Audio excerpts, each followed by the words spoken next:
Hello and good morning. Welcome to Morning Brew. Me, Graham Hughes. It is Friday, the 19th of May, 2023. Oh my God, time is marching on. Big hello to everyone in the chat. I hope you can see me. I hope you can hear me. Let me know if you can. Let me know if you can't. More importantly, so a big shout out to Master Templar and to Ian too, and Howlin' Mad Murdoch, who's there as well today. We've got City Life 2050. We've got Dave W. We've got Danilo. I keep saying your name wrong. We've got Ian. I've already mentioned. We've got Ian too. We've got Johnny Copperhead. We've got One Angry Pagan. Reagan Elite is there. Hi Reagan, how you doing? Hope you're good. We've got Mad Monk 33. We've got Tim Ballon. We've got RC. We've got Lee Corn. Hi Lee, how you doing?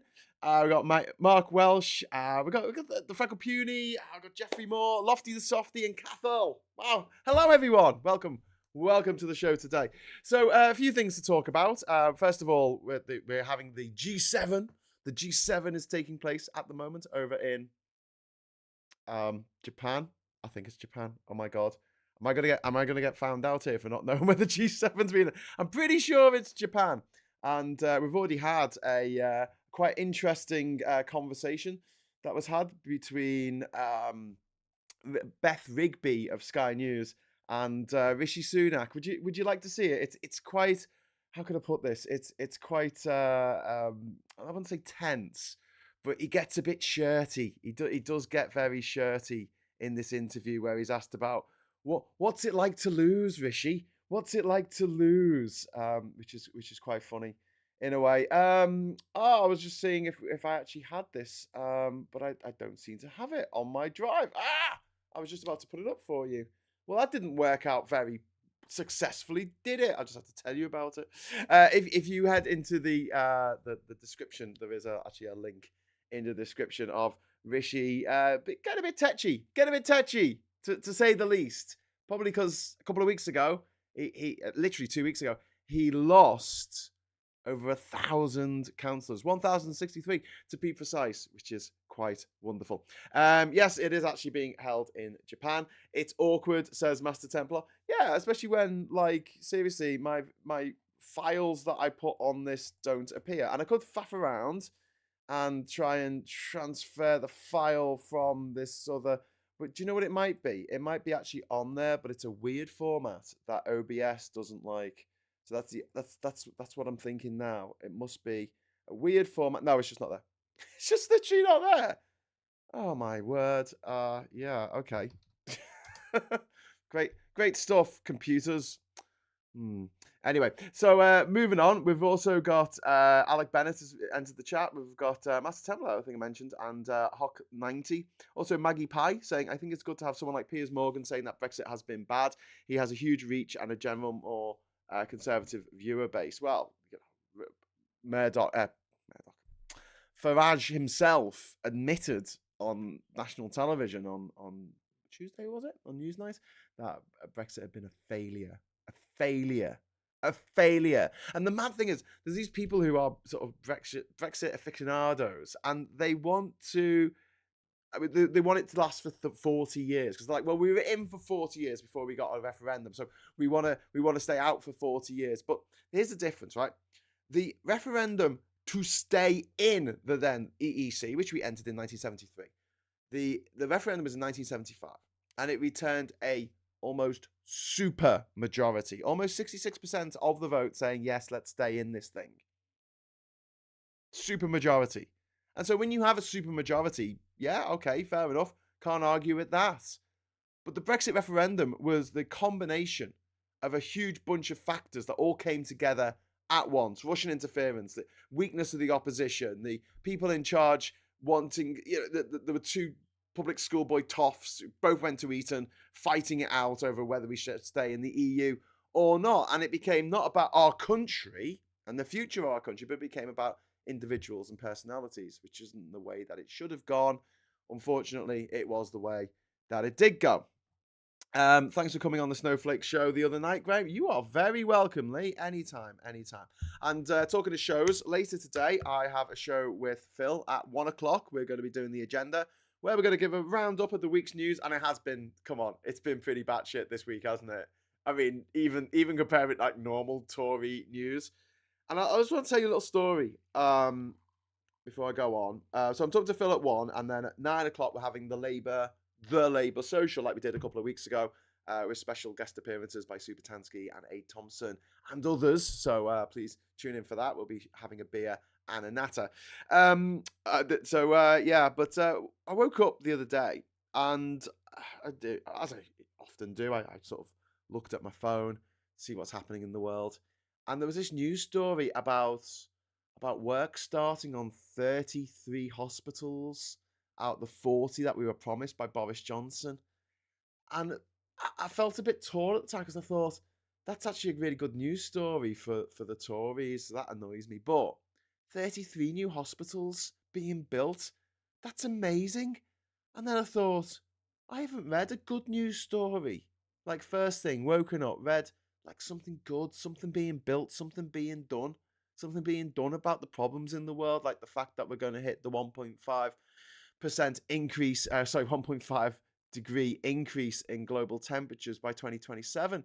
Or the fact that our rivers are filled with shit.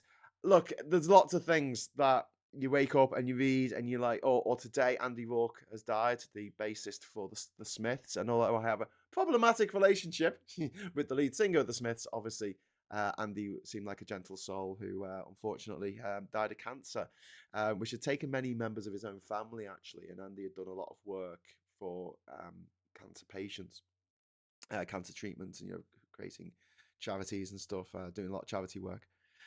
Anyway, Andy Rourke has gone. Murdoch still alive into his 90s. Anyway, so look, I thought that this was a nice news story, and I felt something that I hadn't felt in a long time. I thought, oh my god, that's good. That's a good thing that's happened. That's a good thing that the Tories have done.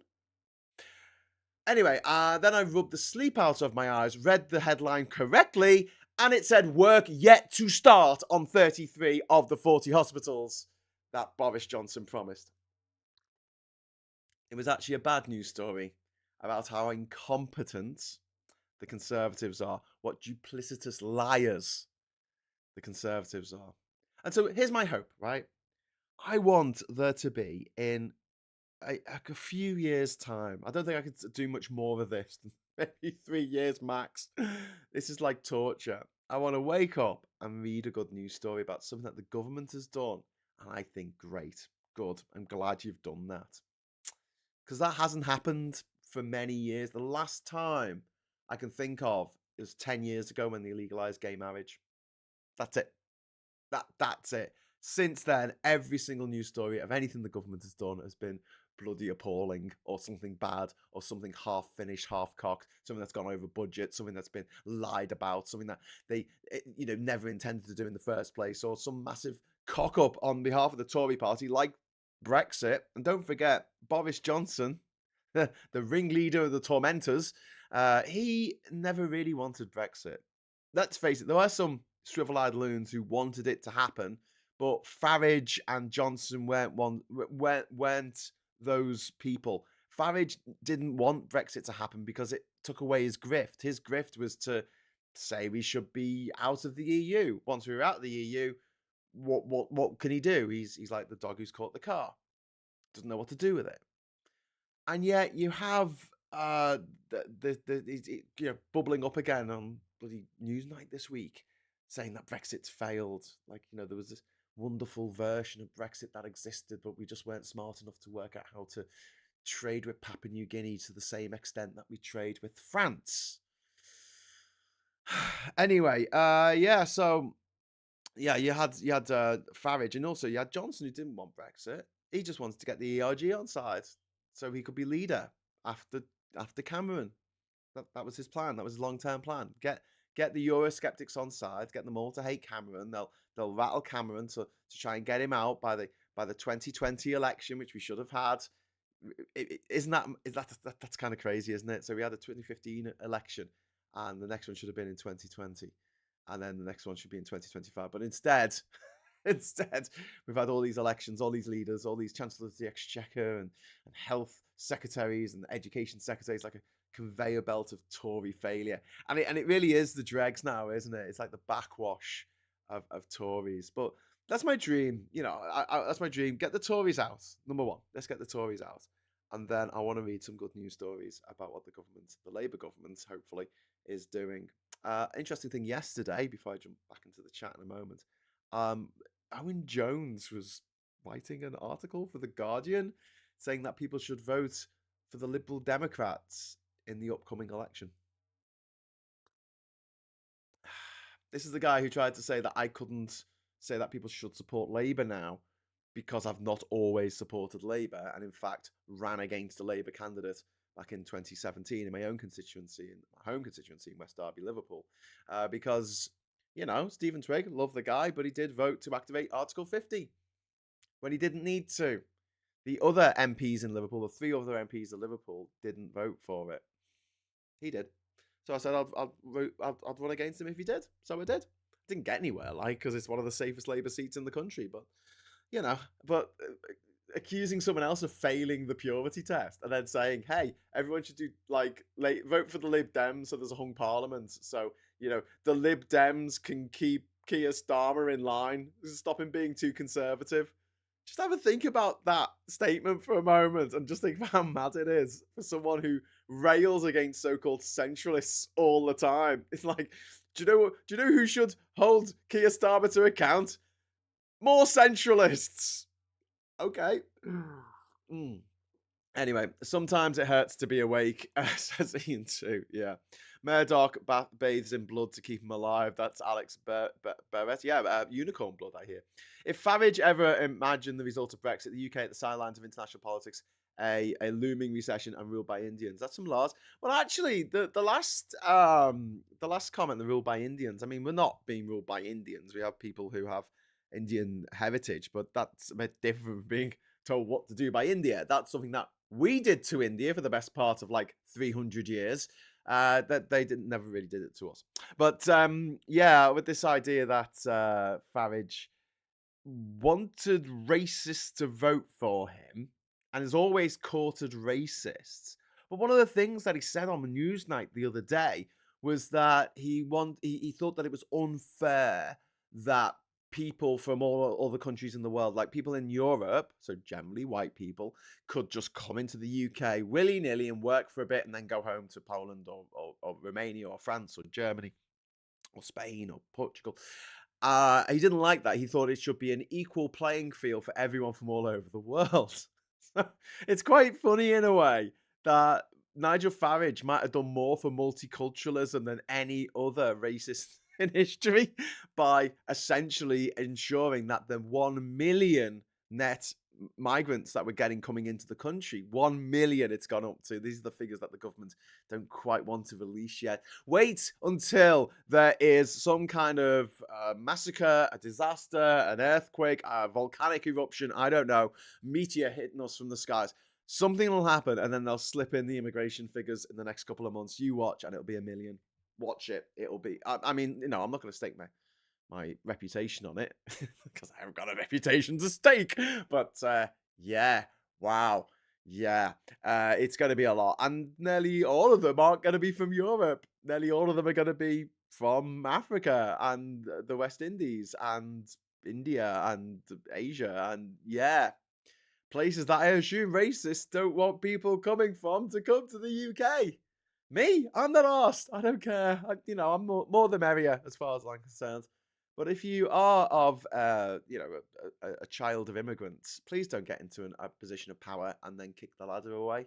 Cheers. If you just wouldn't do that, that would be great. Thanks, Priti Patel. Thanks, Suella Braverman. Yeah, cheers. Anyway, of those 7 they have started, this is back to the hospitals. This is from Bezroth. Are we sure they haven't just sent out one person with a spade and dug a small hole and said, look, work has started? That wouldn't surprise me. That wouldn't surprise me one little bit. I thought it was going to be one of the Daily Mail stories where the headline is completely different from the actual story. No, I just read it wrong, mate. Literally just woke up. And it's one of those things I realize this when I'm doing... I wake up and I've got to stop myself from going on Twitter or Facebook because I'm in no fit state for like an hour after I wake up. I just can't put sentences together. And I'll post a tweet or something and I'll read it back later in the day. And I'm like, oh my God, that none of those words make sense. What were you thinking? And it's because I think my brain takes a while to wake up. There was a comment, but it just disappeared off my screen. Like a sewage spill, Tory sewage, like a sewage spill of Tories. That's some purity. Vendetta. We got. Is that a relation of gentle vendetta and vendetta? We got lots of vendettas on the show, and also Duke Vengeance as well, which is something to do with vendettas, I'm sure. Owen didn't see that at all. He said the hung parliament wouldn't be bad. Says Philip Jones. Yes, but the only way to a hung parliament is by people voting for the Lib Dems. That's what I mean. I mean, he didn't say it. He didn't like do a party political broadcast on behalf of the Lib Dems, but he was like, hey, that would be a good result, wouldn't it? With the Lib Dems holding Labour to account. And it's like, okay, I thought you were on the left of Labour, but whatever. Owen did a video on it a while back. It was after the child abuse poster, absolute clickbait of a video. The Corbynista grift mustn't be profitable now for Owen Jones. The little eye roll there from Lee Cord. He wants to expedite PR. Thinks the Lib Dems will force him into PR. Not that I necessarily agree with him. No, I want PR as well. Look, all things being equal, I don't really have a problem with the fact that he said that he wants a hung parliament. I don't have a problem with that. What I do have a problem with is the guy who, had a bit of a stand-up row with me at the Labour Party convention last year, who lambasted me for standing against the Labour candidate, for standing as a Lib Dem candidate in a couple of council elections in the 2010s, saying that I shouldn't be at the Labour Party conference and I shouldn't want Labour to be in power in the I shouldn't want to be getting rid of the Tories, and what I should be doing is slagging off Starmer all the time. I'm like, what? That's not me. So it's more that hypocrisy that I'm talking about rather than just telling people to vote Lib Dem, which is something probably I'm going to be saying even on this channel in months to come when we have the election, because I'm going to be supporting tactical voting. So in your constituency, if it looks like the Lib Dem's going to win, or the SNP candidate, or the Green candidate, or the Plaid Cymru candidate, then by all means, vote for them. Vote for the people who will get the Tories out, because my number one absolute aim at the moment is to destroy the Tory party. I've said this before. It's not enough just to get these lunatics out of office. They need to be destroyed. They need to be crushed. The party needs to not exist anymore. And one of the great things about PR is if we do bring in PR, the party won't exist anymore, because the ERG will run off and create its own party. You'll have the One Nation Conservatives. You'll have the weird rump of the Conservative Party, the traditionalist Conservatives. It'll break into lots of different parties that will never work together, because they just can't work together, because they just hate everyone, I guess. I think racists look at it different. Ned Gibbons, I think Owen Jones need to remain relevant after we got a Labour government. Well, I mean, he's geared himself up to be a major critic of an upcoming Labour government.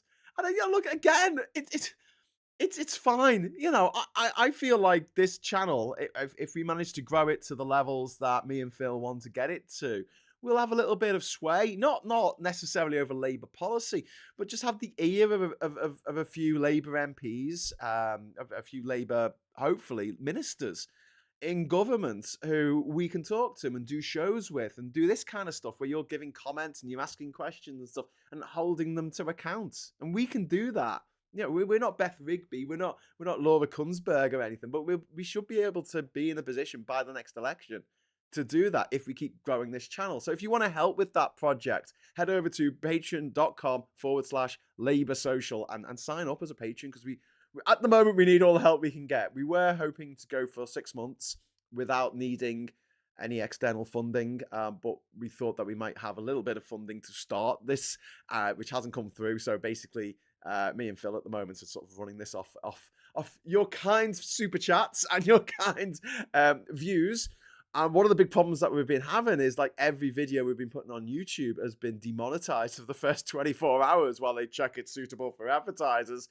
And by then, everyone's watched the damn video, especially if it's a live video, because we can't just, unlist it and then wait for it to be cleared for advertising and then make it go live.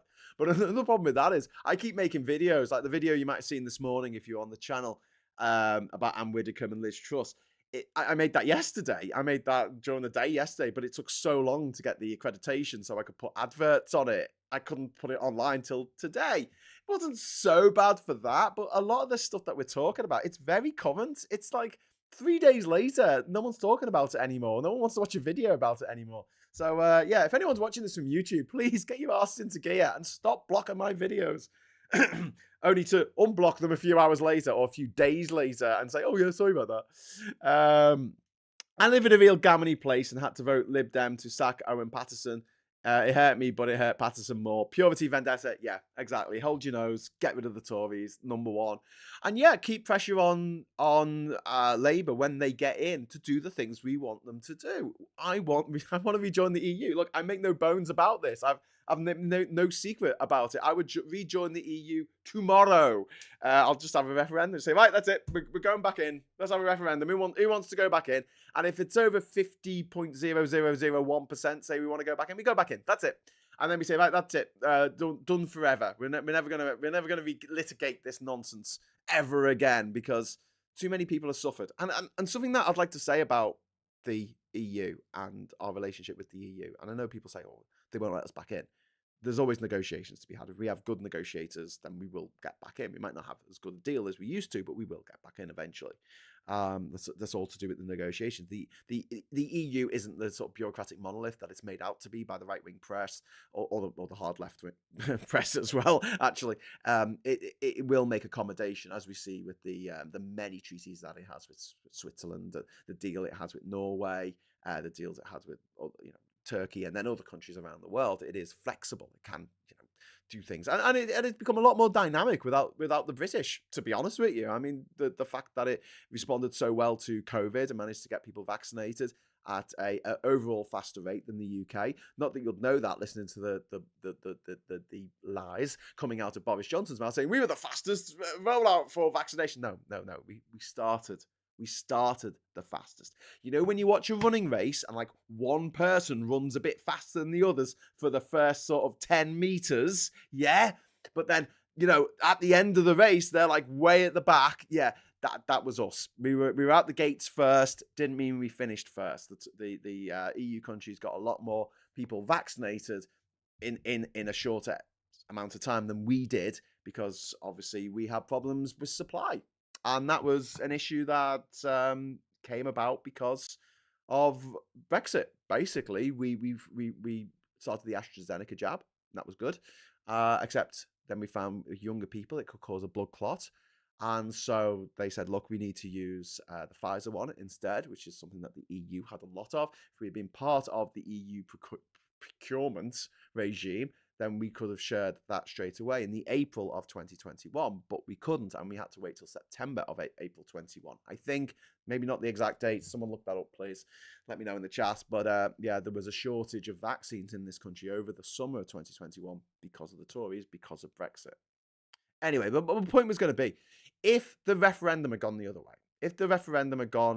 way, and we'd stayed in the EU, nobody's families would have been torn apart by our continued membership of the EU. You wouldn't have people leaving the country because they feel like they can't stay here anymore because they don't feel welcome. You wouldn't have 3 million people feeling disenfranchised. You wouldn't have these Zoom parents who have to spend their time talking to their kids on Zoom. You wouldn't have hundreds of small businesses closing down. You wouldn't have the supply chain problems that we're having. You wouldn't have these car manufacturers like Vauxhall, Toyota, and Honda saying, listen, guys, we're out of here. Jaguar Land Rover, we're out of here unless you change the rules of origin, something that we never had to worry about when we were part of the EU, because making things in the EU meant that it was part of the EU's rules of origin. Naturally, now we're an outside country.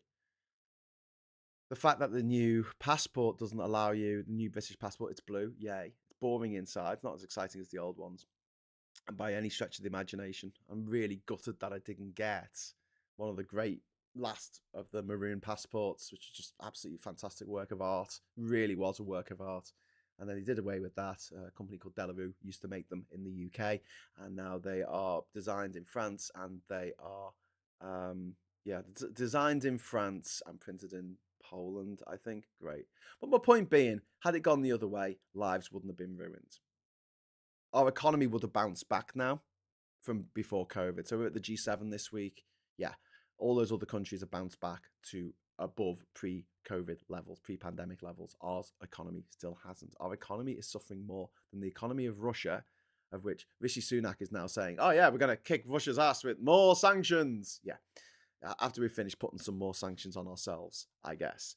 Anyway, I want to say a big shout out to Vendetta for £2 super chat. Thank you very much. And also Ian too there as well. Thank you very much, Ian too and Vendetta. You are brilliant and amazing, and I love you so much. Thank you. If anyone else wants to throw in a super chat so that I actually read their comments, then please do. I did vote to remain. Good on you, Tim. Clowns to the left of me, jokers to the right, stuck in the middle with you. A lot of us feel that way. A lot of us feel that way, I've got to say. So yeah, moving on to a little thing that I just wanted to do before I buggered off into the good night. Or the good day, I guess. It's only morning. Just want to go through the newspaper headlines from this week, from today, sorry. So confident Rishi is on the front cover of the Express. I'll be PM for years. Specifically 2 years. Yeah. Okay, I can see that. Net Zero Drive will add £120 to energy bills. What newspaper do you think that's on the front of? Oh, it's the Daily Telegraph, which is paid for by probably some massive oil consortium that doesn't want us to do green energy and just wants us to burn oil forever until the planet cooks and everybody dies. Yay! But yeah, that's the Daily Telegraph for you. So honestly, on the day that yesterday it was shown that we were going to spend 10 billion on upgrading our sewers, and we were going to have to pay for it. Apparently, for the next 100 years. Is that on the front of the Telegraph? No. I'll tell you what's on the front of the Telegraph. We've got Net Zero Drive will add £120 to energy bills, and Oxford insists freedom of speech is alive and well at university, and cabinet row over push for 600,000 foreign students every year. So a little bit of dog whistle racism there, a little bit of anti-green there, and a little bit of our university's woke on there as well. That's the Daily Telegraph. Absolute shit rag of a newspaper that is only read by people who think they're clever, too clever to read the Sun and the Mail, but they're so stupid that they don't realize that what they're reading is basically a bigger version of the Mail and the Sun. Anyway, my passport expires next year. I have no intention of renewing it. I'm clinging on to my last symbolism of being an EU citizen. My passport expires next year as well, Marza, which is heartbreaking for me. Meanwhile, we argue here about the subtleties and meaning of the left as the Tories continue to get away with what they've done. Yeah, good point. I called the passport office to see if I could get a discount, but it's not worth what it was. Yes, indeed. Purity, you're absolutely right. Look, I've said this before, but 13 years ago when I was traveling to every single country in the world without flying, I had a British passport and it was the most powerful passport in the world at that time. 2010, you can look it up. It was the most powerful passport in the world. Get you into the most countries without visas. Now it's about 17th. Japan has the most powerful passport in the world, and then it's a lot of EU countries, and then Britain comes under all them, and it's heartbreaking for someone who loves travel and wants people to go out and travel and see the world, because travel is fatal to prejudice. The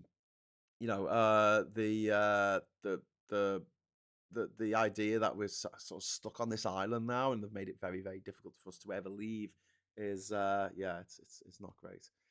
It's not great. Anyway, so moving on, we've got Maggie Pie saying the EU did not vote to kick you out. You left us. Yes, I know. I didn't say they voted to. Did I say that? Oh, sorry, Maggie. But thank you very much for the 20 Swedish krona. But I know the EU did not vote to kick us out. I think that the EU should vote to kick out Hungary.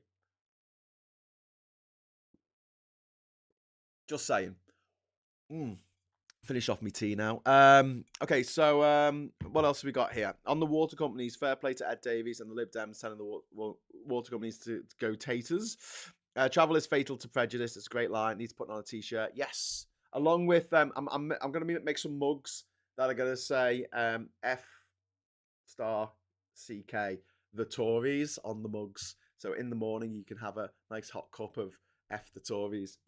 So yeah, I'll do that as well. And also renew. We've got to make renew stickers. Sorry, not renew. Jesus. We've got to make rejoin stickers and just put rejoin stickers all over the country. This is my dream. You know, Suella Braverman's dream is to send starving, frightened, terrified children on a plane to Rwanda, where they might be put in a refugee camp and then shot if they protest. My dream is to see every single men's toilet in the UK, and maybe women's toilets as well, and every single lamppost plastered with stickers that say "Rejoin," with a little circle of stars where the O is. That's my plan. Why does Super Chat bollocks only work with a credit card? Do you know that people pay using other methods? I don't know. You should be able to use PayPal. I don't know. I've never actually given a super chat. I don't think I've ever given a super chat to someone else. I've not had the money. If you give me loads of super chats, I will pass it on. I will contribute. I will. I renewed my passport and got a black British one. I got a burgundy EU passport. Cover online for a couple of quid. Yeah, but what's inside, Freckle Puny? Like, the design inside now is shite. It is just like a rose in the middle of the page. It's just boring. Whereas when it was the last of the Burgundy passport, it was a beautiful work of art. Every page had a different British designer, architect, engineer, and the stuff they'd done. So they had a page on Isabel Kinder Brunel. They had a page on Giles Scott, what's his name? The guy who did Liverpool Cathedral and Battersea Power Station. Bollocks, Scott.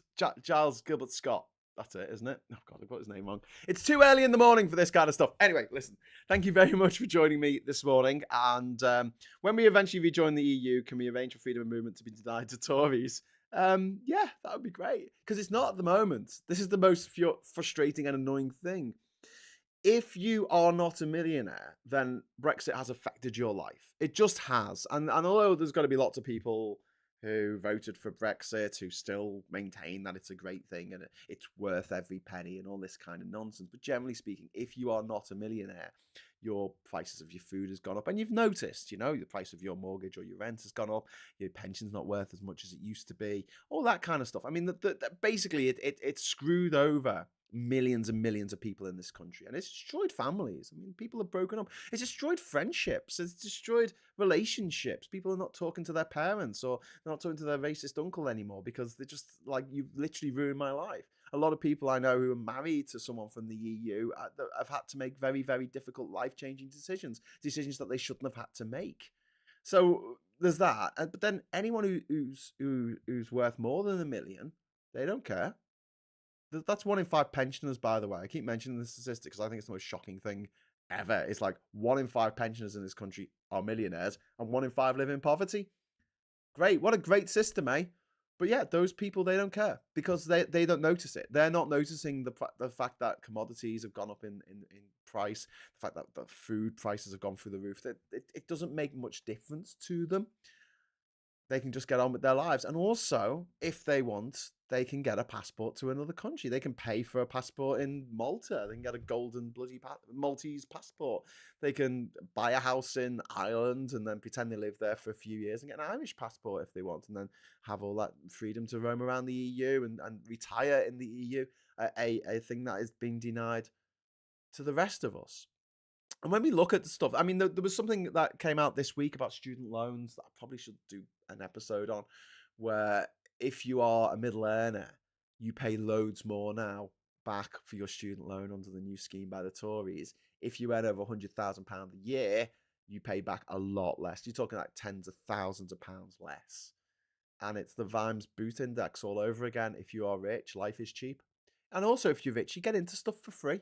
You get on the guest list because you're rich. You get Givens free stuff. Nike will send you a pair of trainers. You know, those people who go to the Oscars, do you think any of them paid for their own clothes? I don't think so. Maybe if you won the bloody Indie Awards, you head up in your scruffs. But everyone else, they're given like Gucci handbags that are worth about $28,000 for free from Gucci. Here you go, have a handbag filled with goodies. These people are already millionaires, and they're given a free, and they're stepping over homeless people near where they hold the as I said, the Olympics there, near where they hold the Oscars.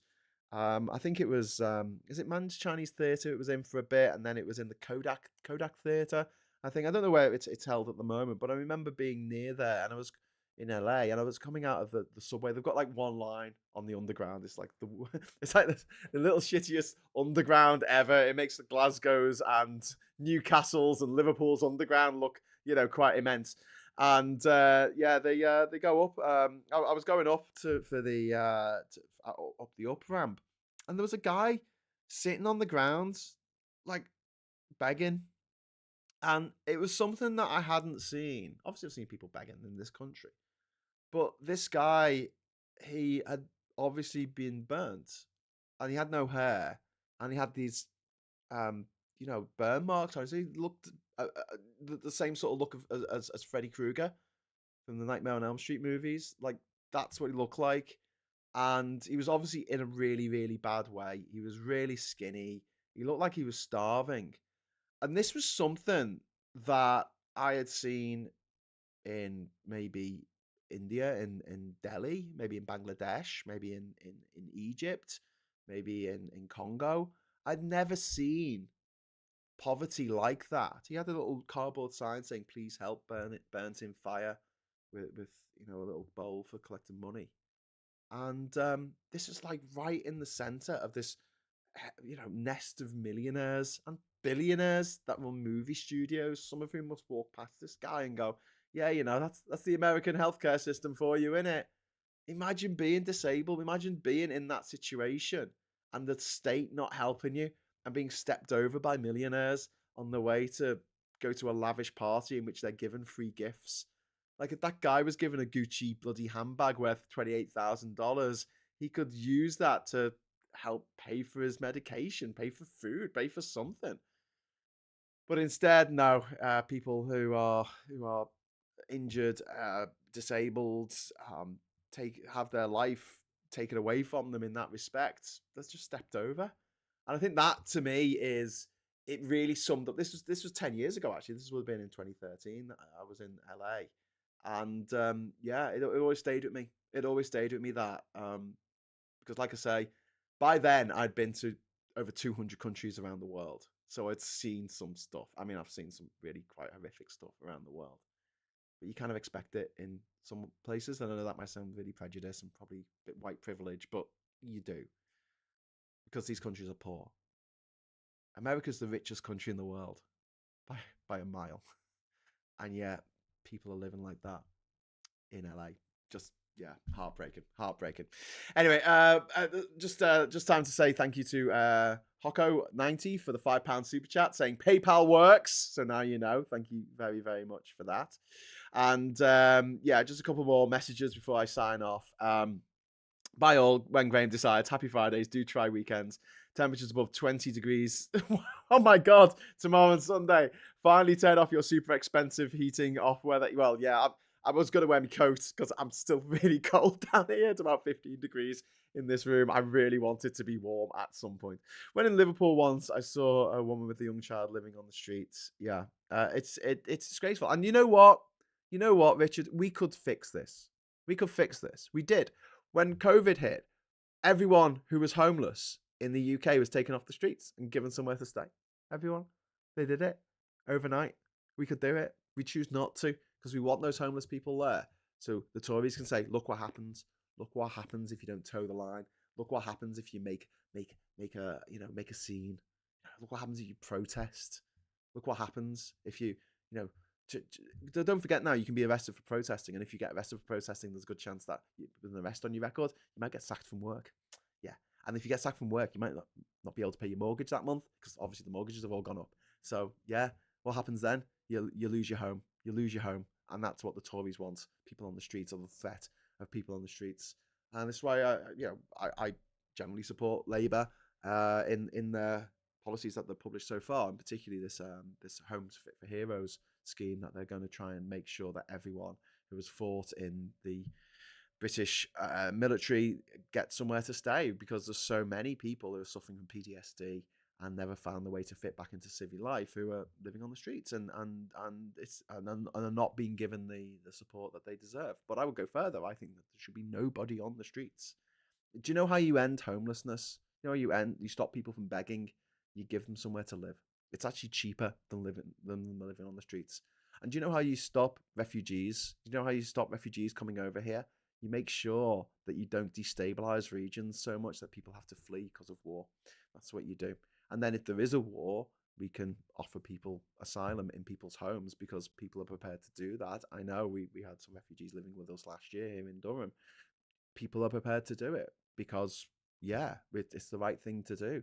But if you want to sponsor someone who's a refugee from Eritrea or from Sudan or from Yemen, you can't do it. You can't sponsor someone from there to come over and live with you, to get them out of a war zone of women, children.